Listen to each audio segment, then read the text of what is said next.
Hello, everyone. My name is Maria Melissa Magbayo, and today I'm going to talk about autism spectrum disorder.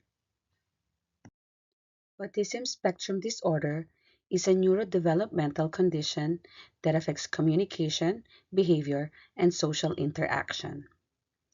It represents early in childhood and varies wildly in severity, which is why it is referred to as a spectrum. ASD is also characterized by persistent difficulties in social communication and repetitive behaviors that can affect daily functioning. ASD mainly affects the central nervous system, especially the brain. Several key parts of the brain are involved.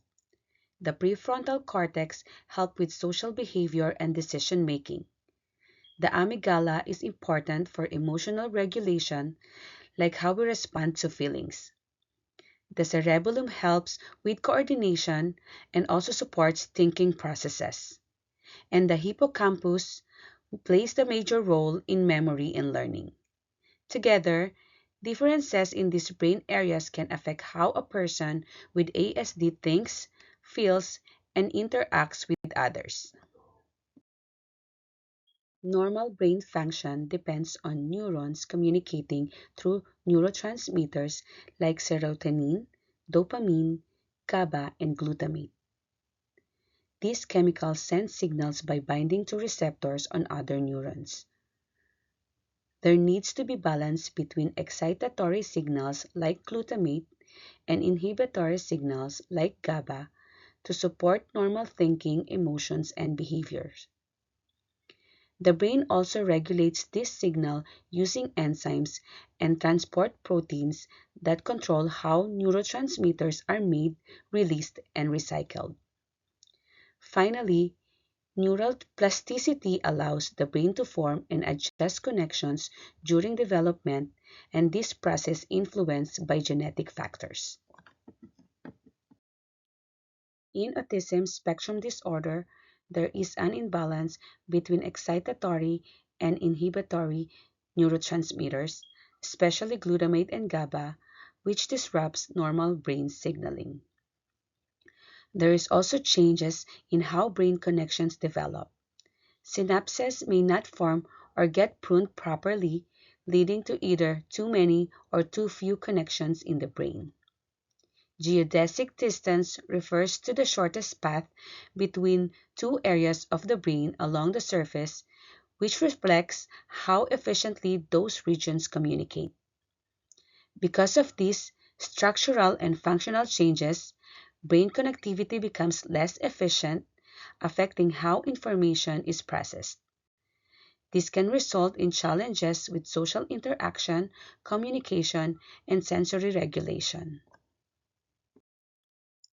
According to DSM-5, autism spectrum disorder is diagnosed based on two main areas: social communication deficits and restrictive or repetitive behaviors. Social deficits include difficulty with social interaction, nonverbal communication, and maintaining relationship. Restrictive behavior may involve repetitive movements, strict routines, or fixated interests, and unusual responses to sensory input. The ADOS-2 is considered the gold standard for diagnosis and uses direct observation of behavior, play, and communication. Developmental screening is also used to check milestones, but it is not diagnostic. It only helps identify possible delays that need further evaluation. Artificial intelligence is increasingly used to help detect and assess autism spectrum disorder. Machine learning models analyze structured data, like questionnaires and clinical assessments, to identify patterns linked to autism and support early screening. Deep learning models go a step further by analyzing more complex data, such as speech, facial expressions, and eye movements, allowing for more detailed behavior analysis. The main difference is that the machine learning uses selected data and features, while deep learning can automatically learn patterns from raw, unstructured data. Treatment for autism spectrum disorder focuses on managing the symptoms rather than curing the condition. Common approaches include behavioral therapies, occupational therapy, and medication such as antipsychotics, SSRIs, and mood stabilizers. Cognitive behavioral therapy, or CBT, is a psychological treatment that used to help individuals with ASD improve emotional and behavioral functioning. It focuses on skills like understanding emotions, managing anxiety, and developing coping and problem-solving strategies. Studies shows that CBT can lead to moderate improvements in social skills and emotional regulation, especially in children and adolescents. Overall, CBT is considered a helpful intervention, but more research is still needed to fully understand its effectiveness. Occupational therapy helps individuals with ASD manage sensory processing difficulties. Some patients may be overly sensitive or under-responsive to things like sound, touch, or light. OT uses structured activities to help the brain process these inputs better, which can improve focus and reduce stress. It is also supports daily living skills, helping increase independence, as well as improving communication and social interaction. Risperidone is an antipsychotic medication used in ASD to help manage severe behavioral symptoms like irritability, aggression, and repetitive behaviors. It works by blocking dopamine and serotonin receptors in the brain, which helps reduce aggression and improve mood, social behavior, and communication. Risperidone can have several side effects. Weight gain may occur due to its effect on serotonin and appetite.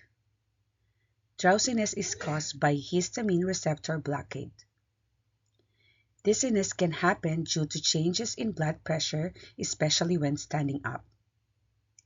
And it can also increase prolactin levels because of dopamine blockade. Aripiprazole is antipsychotic used in ASD to help manage irritability, aggression, and hyperactivity. However, its long-term effectiveness is still uncertain, and it does not significantly improve social deficits. It works by partially activating dopamine and serotonin receptors, which help regulate mood and behavior. Side effect on this medication includes weight gain due to its effect on appetite regulation. Tremors can happen because of its action on dopamine and movement control. And sedation may occur due to histamine receptor effects leading to drowsiness. SSRIs are used in ASD to help manage anxiety, depression, and repetitive behaviors, but not the core symptoms. Their effects can be inconsistent, so they are considered supportive treatments. Mood stabilizers are used for more severe symptoms like aggression, impulsivity, and mood instability. However, their effectiveness is limited, so they are not first-line treatments and are only used when needed. In the United States, about 1 in 31 children are diagnosed with autism spectrum disorder. Prevalence varies by location from about 1 in 103 in Texas to 1 in 19 in California, likely due to differences in screening and access to services. ASD is more than 3 times more common in males than females, and higher rates are reported among Asian, Black, Hispanic, and multiracial children compared to white children. According to World Health Organization, globally ASD affects about 1 in 100 children, though variation exists due to differences in awareness, diagnostic resources, and healthcare access across countries.